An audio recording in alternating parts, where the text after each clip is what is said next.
ที่จังหวัดร้อยเอ็ดนะครับเพิ่นปิดงานชุมนุมลูกเสือนะครับเทือที่8ส่งต่อสู่จังหวัดนครปฐมครับนายชัชวาลเบญจสิริวงศ์ผู้ว่าราชการจังหวัดร้อยเอ็ดเป็นประธานในพิธีเปิดปิดการจัดงานชุมนุมลูกเสือท้องถิ่นแห่งชาติเทือที่8พุทธศักราช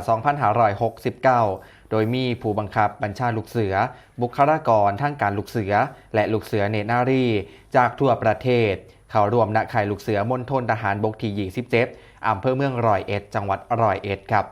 ซึ่งกิจกรรมตลอดการชุมนุมกะซอยพัฒนาเยาวชนด้านทักษะชีวิตความเป็นผู้นำและการเฮ็ดงานเป็นทีมสามารถนำไปต่อยอดสู่การพัฒนากิจการลูกเสือในสถานศึกษาและการบำเพ็ญประโยชน์เพื่อสังคมอย่างยั่งยืนงานดังกล่าวนะครับจัดขึ้นระหว่างวันที่2จนฮอดวันที่6กุมภาพันธ์